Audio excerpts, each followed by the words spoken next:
Ajá, buenas tardes a todos. Estamos comenzando este espacio improvisado, sorpresivo del día de hoy. Y bueno, los saludo a todos. Espero que me puedan escuchar bien. Les habla Alberto Cárdenas en nombre del Centro de Estudios en Inversión Financiera. Y bueno, estamos acá haciendo un pequeño space para comentar la realidad del inicio de la semana, de los mercados en una semana clave, en una semana importante. Creo que es, desde acá a nosotros nos gusta resaltar cuando tenemos eventos realmente que vale la pena observar en los mercados. Y creo que esta semana estamos en una ventana importante y por eso hemos hecho este espacio también para recordarlo, para actualizar un poco lo que viene ocurriendo en los mercados. Arrancamos la semana. Ha sido un día bien movido, la verdad, movido literalmente, literalmente. Y por eso le pusimos Jumanji. Alguien parece que empezó a jugar con Jumanji, con el tablero de Jumanji, y no nos avisó al inicio de esta semana. Y lo digo bueno, por todos los eventos que están pasando a nivel global y digamos que todo está bastante movido. Turbulencia en los mercados financieros, turbulencias en las sociedades y también en la naturaleza, un poco se podría decir.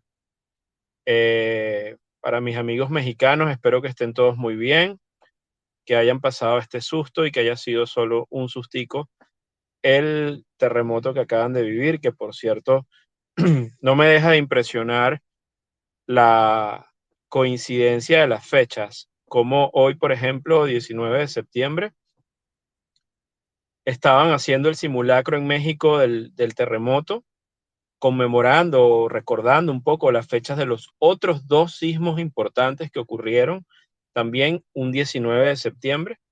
Y me cuentan mis amigos allá en México que luego de terminar el simulacro, un ratico después, empezó a temblar la tierra y vino este terremoto también, arriba de 7 en la escala de Richter, este, una cifra altísima, poco común. Estaba revisando un poco las estadísticas de los terremotos en México y por ahí hay un artículo de la BBC que envejeció mal porque el artículo lo hicieron el año pasado cuando hubo el terremoto, perdón, el del 2017. Y, y la verdad es que decían que, bueno, que esta paranoia del septiembre, de por qué en septiembre tiembla más, que al final pues está un poco infundada. Y es verdad, nadie puede predecir los sismos. Es un fenómeno que todavía los científicos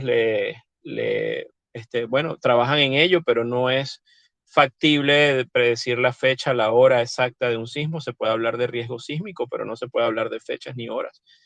Pero a pesar de ello, pues México digamos, ocurre, la naturaleza hace esto en México y nos impresiona a todos, no deja de sorprendernos lo que ocurrió hoy. Espero que no haya pasado más allá del susto y que bueno, que en esta oportunidad haya sido eso, simplemente un sustico.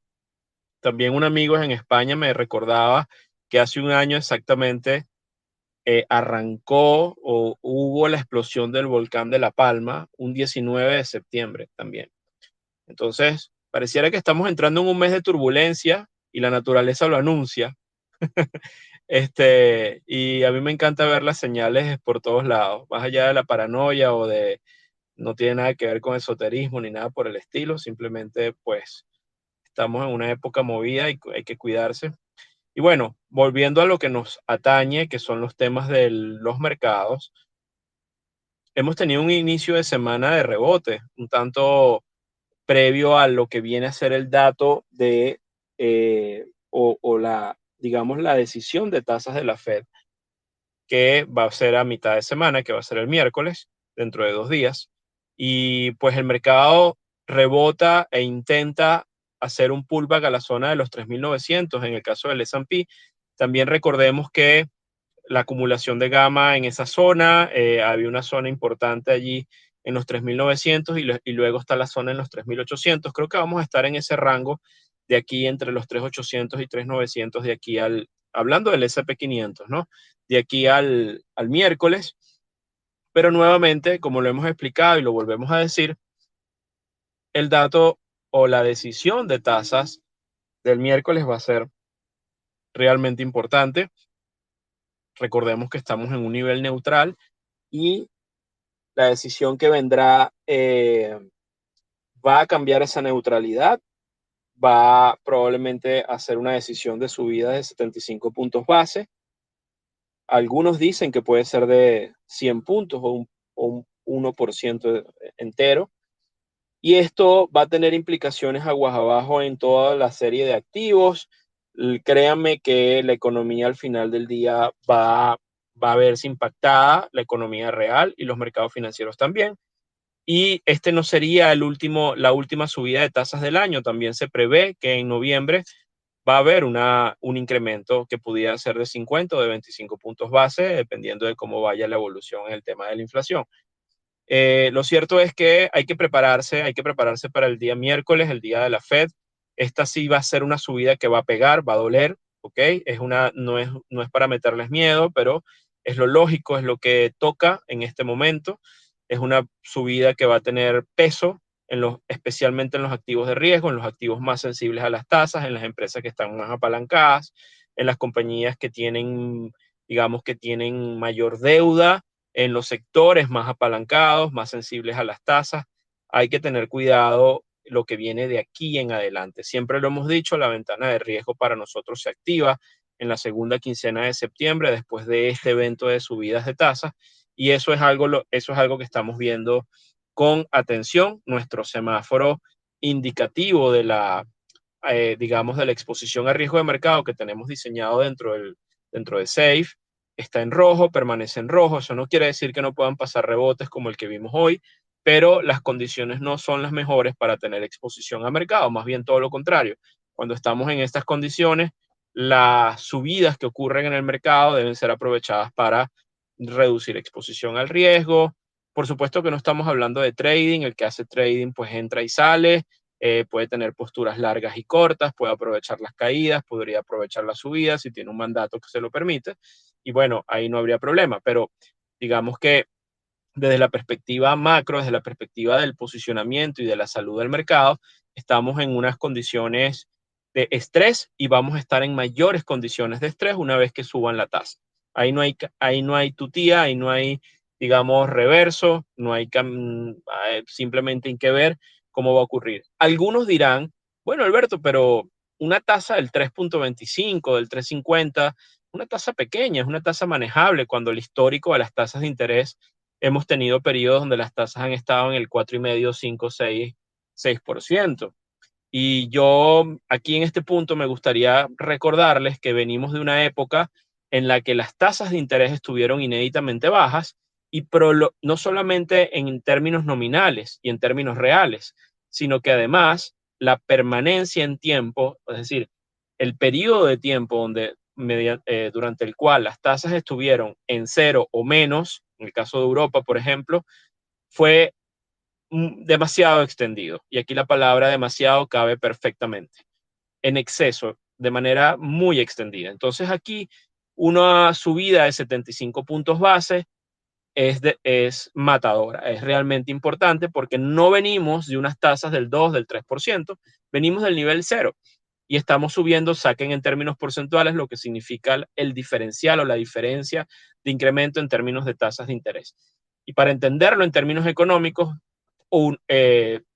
esto es importante porque al haber sido durante tanto tiempo las tasas estar extendidas, estar, digamos, en niveles de cero o menos durante años, eso generó unos incentivos para que el nivel de deuda, que aquí, este es el talón de Aquiles del asunto, este es el punto central del asunto.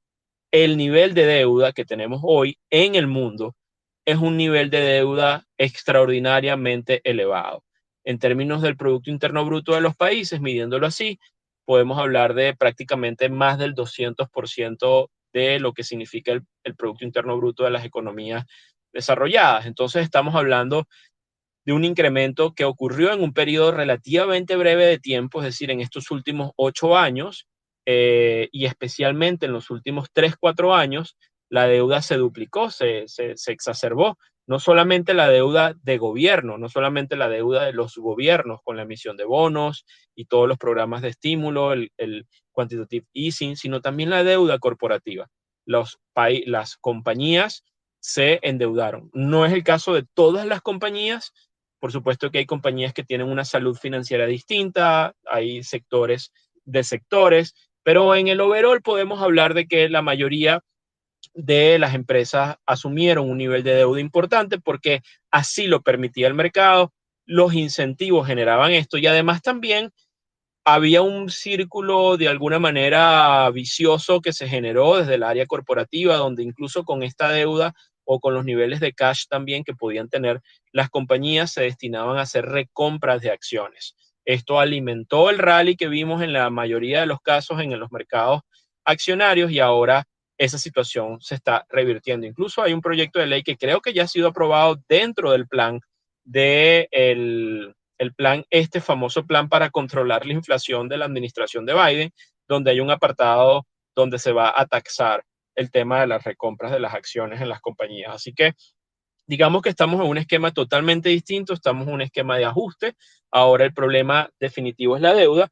Y por supuesto que cuando suben la tasa la suben en 75 puntos o un punto, ese punto pesa y pesa mucho porque el nivel de deuda es elevado. Entonces, cuando tenemos un nivel de deuda tan alto, las compañías les es difícil, digamos, manejar su estructura de costos cuando suben las tasas de interés y por supuesto tienen que hacer ajustes, apretarse, eventualmente en el tiempo tendrán que despedir personas, reducir su plantilla de costos, digamos, retrasar la plantilla de inversiones y al final del día todo ese mecanismo se traduce en una palabra que a nadie le gusta, pero que eventualmente se va a poner de moda, que es la recesión. Recesión está cantada, dado el ajuste que está haciendo Estados Unidos y el Banco Central Europeo. Por cierto que mañana habla la presidenta del Banco Central Europeo, Christine Lagarde, y es importante también ver un poco lo que va a decir.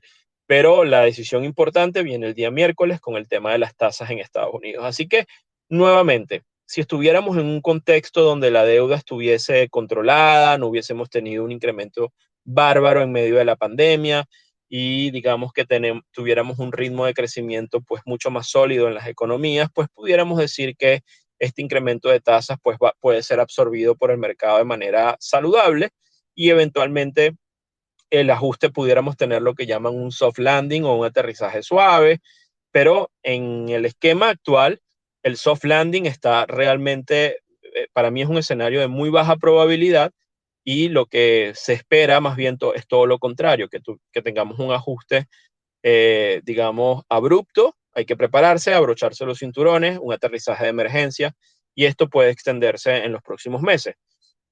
Así que estos rebotes que estamos viendo en el corto plazo deben ser aprovechados para, con responsabilidad, reducir exposición a riesgo y entender un poco las condiciones actuales.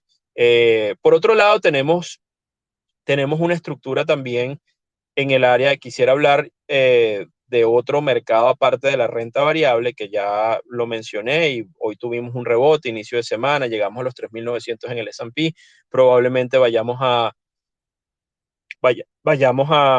no sé cuál va a ser la reacción inmediata en el momento de las tasas, pero es común o es usual que veamos un rebote previo a la decisión y eventualmente, dependiendo de la naturaleza de la decisión, pudiera extenderse un poco el rebote, dependiendo de la rueda de prensa de Jerome Powell, pero acuérdense, ajuste es ajuste y esto probablemente va a tener un impacto en los activos de riesgo en los próximos días.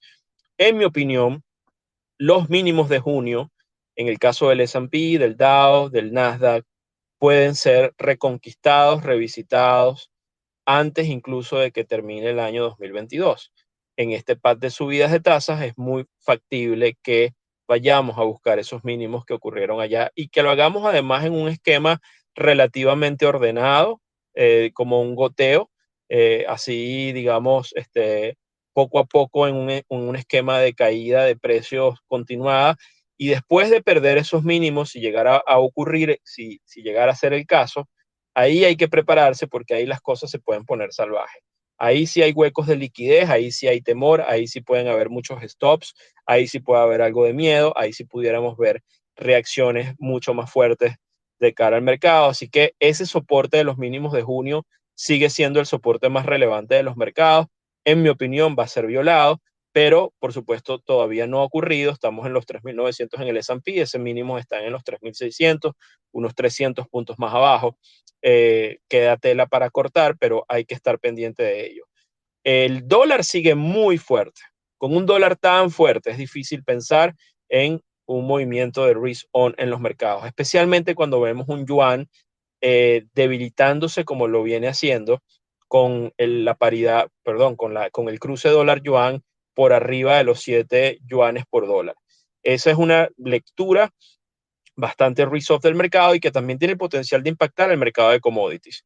Hoy estaba revisando las cifras en el área de materias primas y veo, por ejemplo, que las compras de materias primas que vienen desde China han caído de manera significativa este año, especialmente en el área de granos, por ejemplo, ha habido una caída superior al 25% con respecto a lo que fueron compras en el año 2021. Esto nos habla muchísimo de la desaceleración que está ocurriendo en China, ¿okay? Para hablar de un mercado que es un comprador de commodities muy grande, especial, que mueve este mercado. Esto nos pone en una posición en la que eventualmente pudiéramos estar hablando de que las materias primas parecieran contar una historia que ha arrancado un proceso desinflacionario que pudiera terminar convirtiéndose en un shock deflacionario producto de estos incrementos de tasas.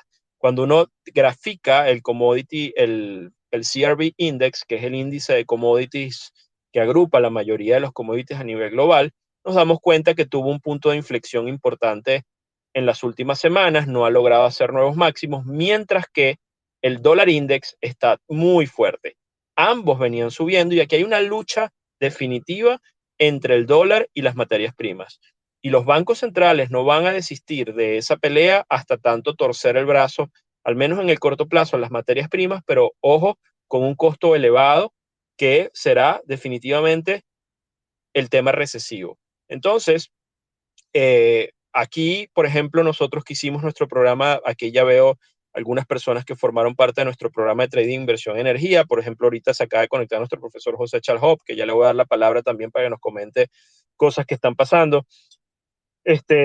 Saludo a Jaime allá en Chile, que también estuvo en nuestro programa, Rodrigo, también en Chile. Muchos amigos de la comunidad de Safe, los saludo. Nosotros la tesis nuestra de inversión cuando estábamos en el programa de trading inversión energía que lo hicimos en octubre del año pasado era que íbamos a tener un año estelar en el tema de energía, pero iba a ser una primera onda dentro de un superciclo de largo plazo. Una primera onda de incremento, una onda que por cierto a todos nos sorprendió porque realmente nosotros pensamos que esta primera onda iba a ocurrir, pero no iba a ocurrir de una manera tan extendida. Quizás la guerra entre Rusia y Ucrania, los factores geopolíticos exacerbaron o elevaron la intensidad de esta primera onda del superciclo.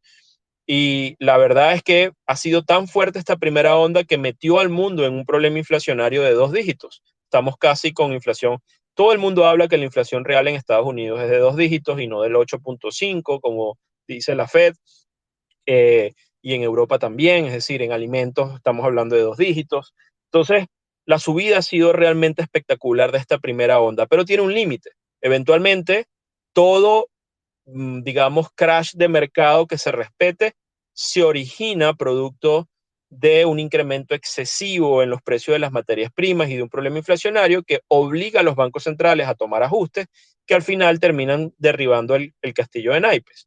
Y en esta situación no es la excepción. Este ciclo se repite una y otra vez, solo que, en nuestra opinión, esta oportunidad está realmente, el proceso es realmente intenso porque el nivel de deuda, como dije anteriormente, es realmente elevado, es realmente especial. Es decir, tenemos un tema inflacionario fuerte, pero además tenemos unos niveles de deuda muy fuertes, con lo cual hay una trampa en la que todo ajuste del Banco Central va a pesar y va a doler en la economía. Por lo tanto, así como tuvimos una inflación muy intensa, la más alta en 50 años en las economías desarrolladas, no nos extrañe que tengamos un problema recesivo también extremo, asimétrico. Es decir, no estamos en una normalidad, no estamos en un soft landing, estamos en niveles extremos.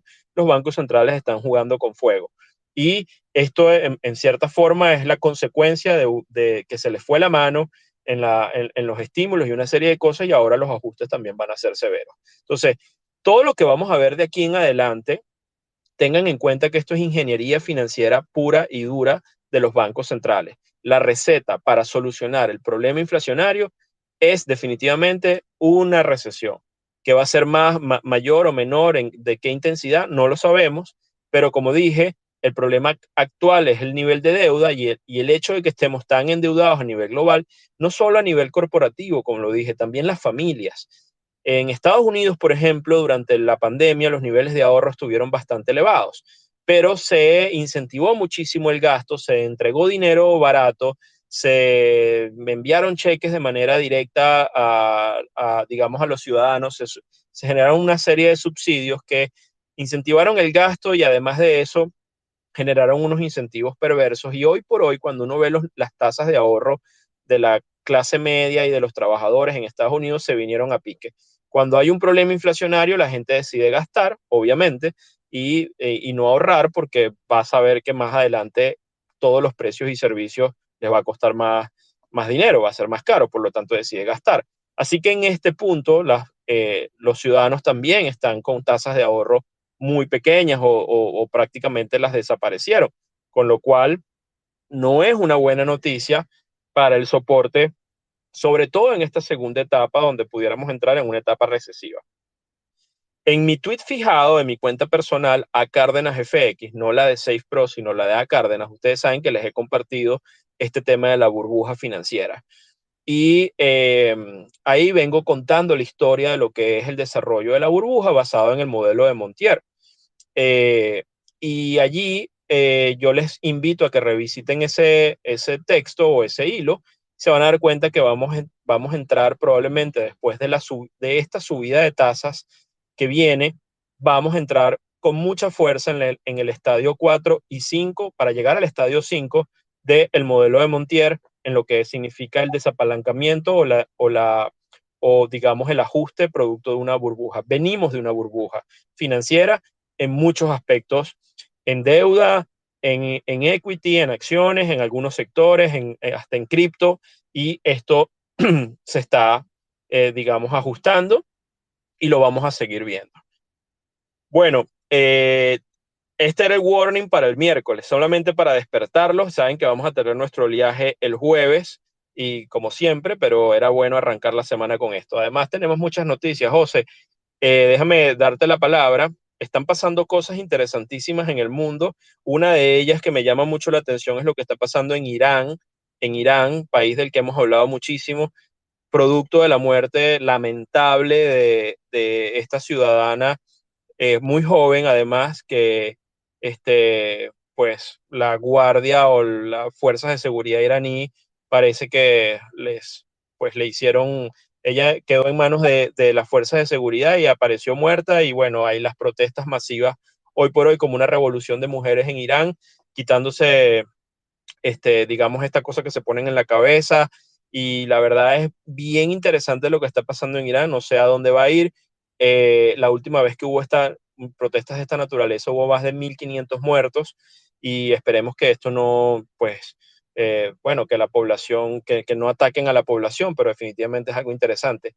Y otra noticia que supimos hoy, que quiero escuchar tus comentarios, José, es este incendio que está pasando en la refinería de Venezuela, no en el Palito, en Puerto La Cruz, que es una de las más importantes digamos, del circuito refinador nuestro, en el caso de Venezuela, y Samir Madani, nuestro amigo Samir Madani, que por cierto estuvo de invitado a nuestro programa de energía el año pasado, nos brindó una entrevista exclusiva para el programa.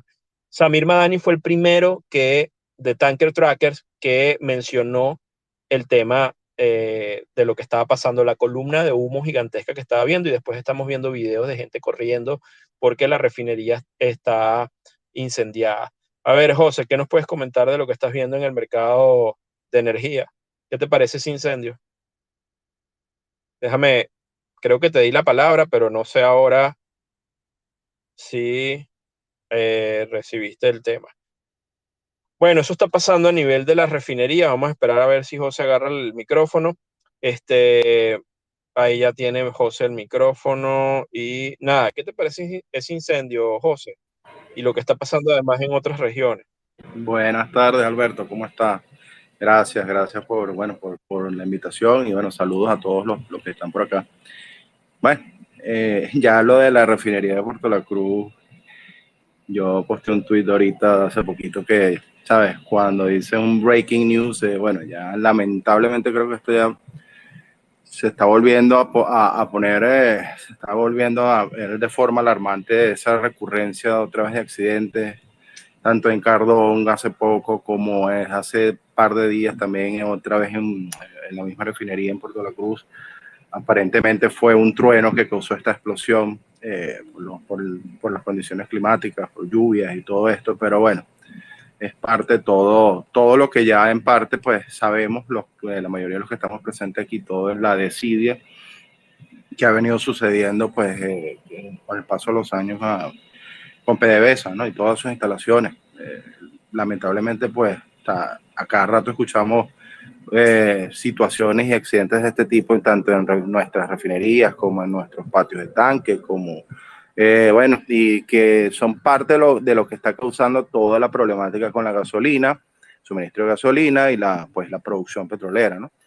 Eh, en esta vez, pues todo el complejo José, la refinería de Puerto La Cruz, es uno de los más importantes del país. Hay que recordar también que en toda esa zona han habido todavía, creo, según las últimas informaciones, depósitos gigantescos de coque altamente tóxicos, muy famosos por denuncias que se hicieron en años anteriores, por las montañas inmensas de coque que existían en los patios allá en José.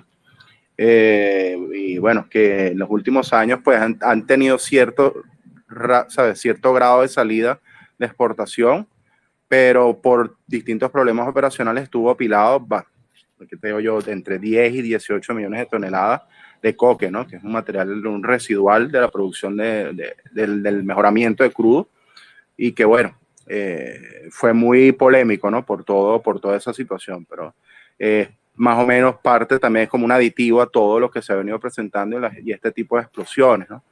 Que bueno, responde a esto, ¿no? O sea, a la falta de inversión por años, la falta de mantenimiento.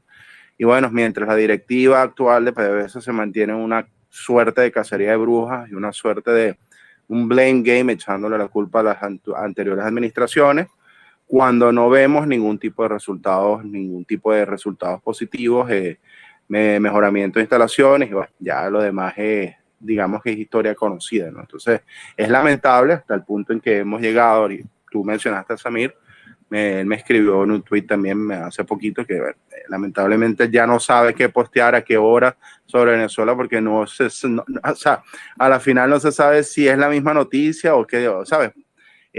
O si es algo viejo, pero es que el nivel de recurrencia tan alarmante otra vez que estoy viendo de este tipo de accidentes en PDVSA es que tú dices, bueno, pero ¿y hasta dónde vamos a llegar?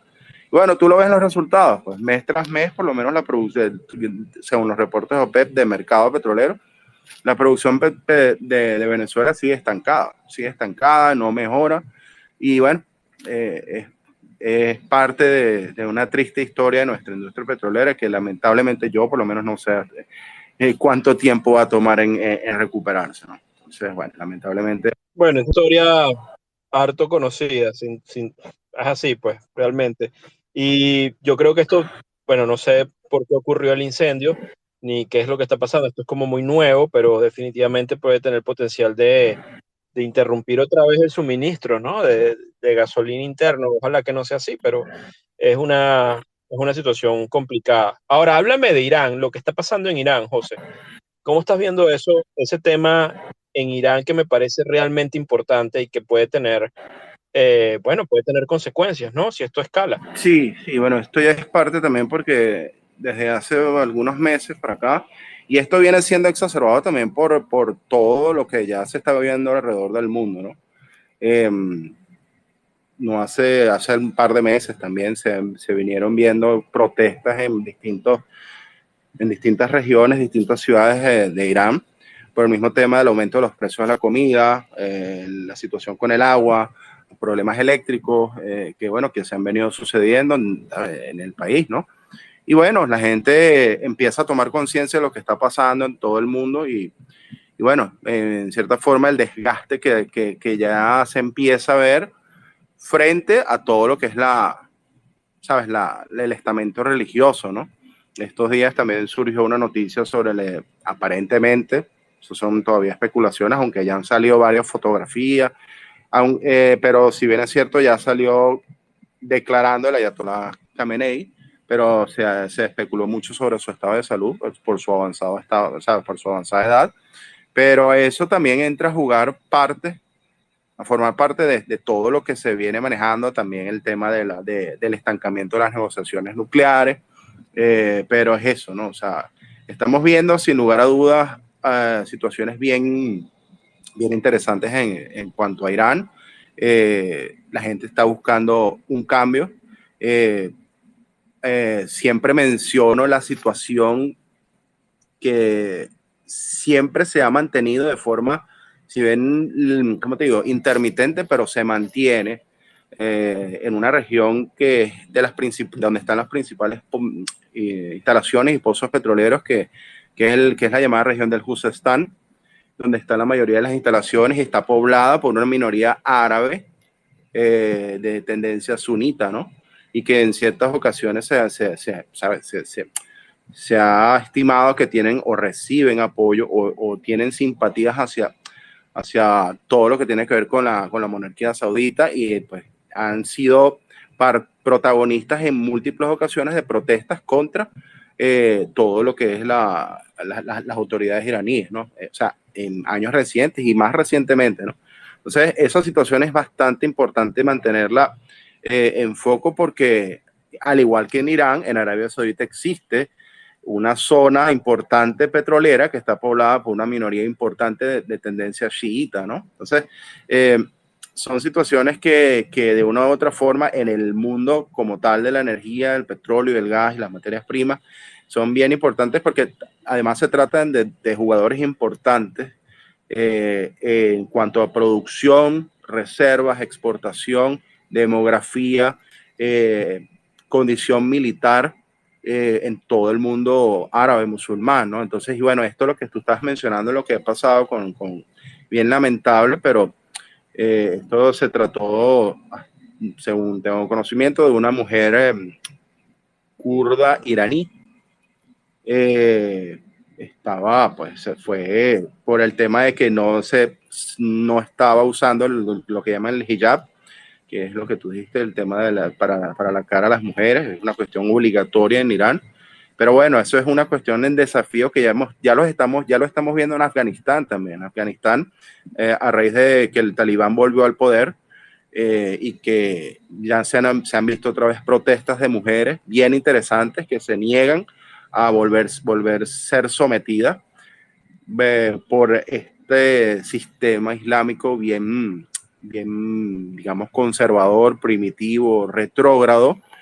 Y bueno, es parte de una tendencia que se está viendo alrededor del mundo, ¿no? Igual, fíjate, en Arabia Saudita, en cierta forma, ya se vienen dando intentos, si bien es cierto que Arabia Saudita es una monarquía estrictamente conservadora, pero ya se están viendo ciertos intentos reformistas eh, con respecto a la posición de la mujer en el mundo árabe musulmán. Y bueno, esto lo que está pasando en Irán es parte de todo esto, así lo veo yo, pero es bien importante porque pueden producir cambios bien relevantes en todo el devenir en el país y bueno, tomando en cuenta toda la situación que se está generando con la temática nuclear, ¿no? Sí, muy interesante, la verdad, lo seguimos de cerca.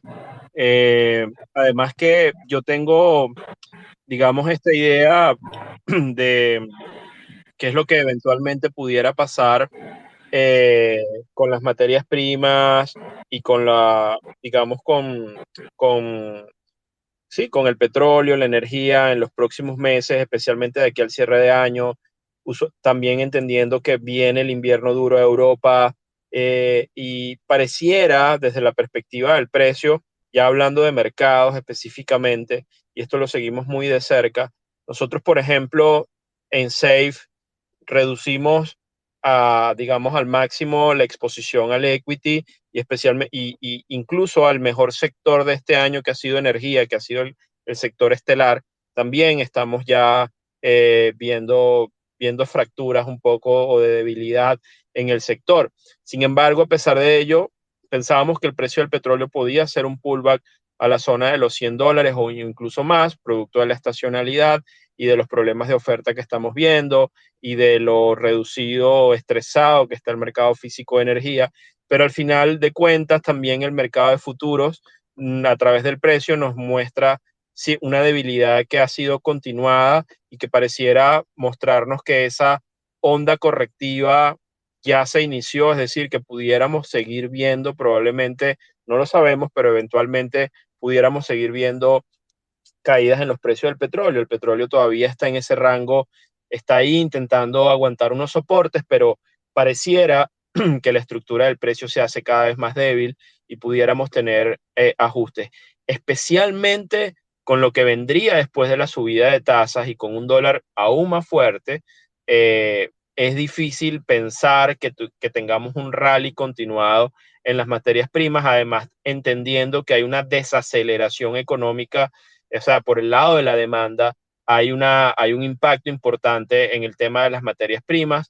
Estaba viendo gráficas de lo que es el estímulo del crédito o la expansión del crédito en las principales economías desarrolladas, Europa, Estados Unidos, Japón, incluso China, y el nivel de caída desde el punto de vista de la expansión del crédito, que es el motor principal del aparato económico global, es aún, en este momento, es más severo, y esto lo publicó un analista que se llama Alf, no recuerdo el nombre de la cuenta en este momento, MacroTrade, eh, y se ve realmente que estamos en una situación peor que la del 2008 en cuanto a la desaceleración en la generación de crédito y en el impulso económico. Entonces, pareciera que si vamos a un tema recesivo complejo y eso pudiera haberse traducido en precios de la energía, en precios de commodity más bajos. Así que parece que la medicina contra la inflación va a empezar a surtir efecto, pero con una consecuencia, un precio que hay que pagar producto de eso, que es el tema recesivo que vendría después. Por ahí, aquí están nuestros amigos de Point Blank, que saludamos también, además que ellos acertadamente comentaron la acumulación de gamma y los niveles claves en el S&P, lo comentamos un poquito más temprano, hablaron de los 3.900 como un nivel clave y hoy clavado el S&P 500 cerró en los 3.900 puntos. Cosa que, bueno, para los que no siguen a Point Blank en temas de el gamma, del posicionamiento de los dealers y que operan específicamente el S&P desde una perspectiva de corto y mediano y largo plazo, échenle un vistazo a la cuenta de Point Blank, que son nuestros amigos que están por aquí conectados y tienen un muy buen reporte en inglés y en español, así que suscríbanse también. Lo hacemos eventualmente colaboramos con ellos y de verdad que es muy buena información. Aprovecho para saludar al resto de personas que están por acá, Luis Alfredo, a Antonio Mallorca en México, por cierto, espero que hayas pasado el sustico bien allá, Rafael, del temblor, a María Carolina también en Caracas, amiga, que no te pude saludar en la convención de bolsa bien, pero te mando un saludo desde acá, a Juan Reyes de nuestra comunidad también de Safe, a Magdalena en Chile, amiga que conocí en Bogotá, a José Belis en Perú, a Pedro también de nuestra comunidad, bueno, tantos amigos, a Santiago que debe estar ya en Quito en Ecuador, a José, que está en Puerto Rico, pilas con la tormenta, ¿no? Creo que ahora están esperando un huracán, la verdad que el mundo está bien movido. Bueno, muchos amigos conectados, a Claudia también en Estados Unidos, les mando un fuerte abrazo, un saludo. Esto es un preámbulo un poco a lo que van a ser la data. Quería recalcar que arrancamos moviéndonos por todos lados, los mercados financieros. Muy importante el miércoles, señores, no pierdan de vista el dato del ajuste. A Manuel Angulo en Panamá, mi pana Manuel, que está por allí conectado también. Bueno, les mando un fuerte abrazo. Yo no me quiero extender hoy mucho, solamente le pusimos el nombre de este space de Jumanji porque creo que empezaron jugando Jumanji el día de hoy. Alguien empezó a jugar Jumanji sin avisarnos, terremotos por un lado, la refinería explotó en Venezuela. Yo creo que estamos en Mercurio retrógrado. Y el Mercurio retrógrado como que entró fuertecito. No me hagan mucho caso, estoy echando broma, ¿ok? Van a decir, este analista qué poco serio es hablando de Mercurio retrógrado en una cuestión de mercados. Pero lo cierto es que, bueno, de que vuelan, vuelan, señores. Cuídense mucho por ahí. Mis amigos en México, hay réplicas. Mosca también. Espero que las cosas vayan bien, sin mayores sobresaltos. No se pierda nuestro espacio oleaje y por supuesto vamos a darle seguimiento al tema de las tasas el día miércoles. Recuerden, nuestro semáforo está en rojo. Estamos, a pesar del rebote de hoy, lo vemos con prudencia. Creemos que el mercado va a estar en rango probablemente de aquí al tema de las tasas. No vemos ningún driver importante después de las tasas. Hay que esperar a Powell que hable, que aclare un poco qué es lo que se va a hacer, cuáles son los nuevos datos de inflación si es que los tienen, cuál es el path que va a seguir de aquí al resto del año. Un poco todo eso lo vamos a tener el día miércoles, creo. Sí, el día miércoles. Y bueno, estaremos pendientes de esa información y seguramente lo comentaremos en el oleaje del día jueves. Mientras tanto, señores, les mando un abrazo, gracias por conectarse, gracias José por esos comentarios. Estamos calentando motores para nuestra segunda edición del programa de Trading Inversión en Energía, que por cierto ahora se va a llamar Trading Inversión en Materias Primas. De una vez les hago la publicidad, estamos arrancándolo, todavía no tenemos la fecha exacta, pero va a ser en octubre, dentro de un mes, y hemos incorporado otros sectores, incluido el sector de granos, al análisis de nuestras carteras modelos que hicimos el año pasado, con la cual este año nos fue muy bien, que fue el sector energía, pero vamos a ver más cosas de cara a lo que vienen en los próximos años en este super ciclo de commodities y de materias primas. Entonces les hago la cuña por acá, estén pendientes de nuestras redes para que vamos a muy pronto a publicar la información referente a ese programa, que es nuestro próximo programa en SAFE. Bueno, señores, gracias por conectarse. Un abrazo, espero que estén muy bien y cuídense mucho. Nos vemos el jueves en el oleaje. Chao, chao.